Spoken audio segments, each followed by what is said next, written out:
11 मार्च 1689 फाल्गुन वद्य अमावस्या महाराष्ट्राच्या इतिहासातील दुर्दैवी दिवसांपैकी एक दिवस. स्वतःला आलमगीर म्हणवणाऱ्या क्रूरकर्मा औरंगजेबाने शक्य होईल तेवढे अमानवी अत्याचार करून धर्मवीर छत्रपती संभाजी महाराजांना मारले.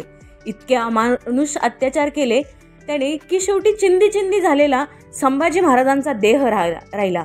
पण इतके अत्याचार होऊन सुद्धा संभाजी महाराज आपल्या हिंदू धर्मरक्षक या बिरुदावलीपासून परावृत्त झाले नाहीत. मृत्यूला आनंदाने कवटाळले पण धर्मांतर करण्यास तयार झाले नाहीत. केवढी ती स्वधर्माविषयीची आत्मीयता.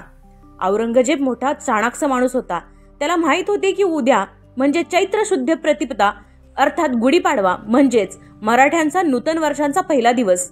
हा हिंदूचा सण आनंदाने साजरा होऊ नये म्हणून त्याने जाणून बुजून आधीचा दिवस निवडला. खरं तर गुढीपाडवा आणि संभाजी महाराजांचा काही एक संबंध नाही.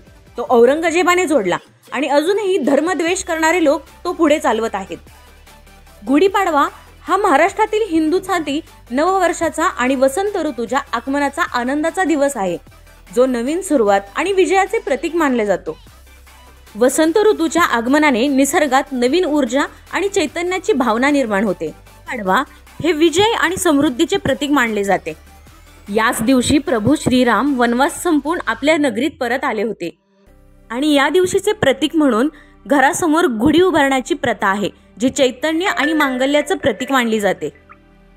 या दिवशी कडुलिंबाचे पान खाण्याची आणि पेरू देण्याची परंपरा आहे, जी आरोग्यासाठी चांगली मानली जाते.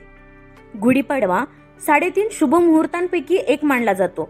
त्यामुळे या दिवशी नवीन कामे सुरू करणे शुभ मानले जाते. अशा प्रकारे गुढीपाडवा हा सण मराठी लोक अत्यंत आनंदाने साजरा करतात. तुम्हाला देखील मराठी नूतन वर्षाच्या तसेच गुढीपाडव्याच्या खूप खूप शुभेच्छा.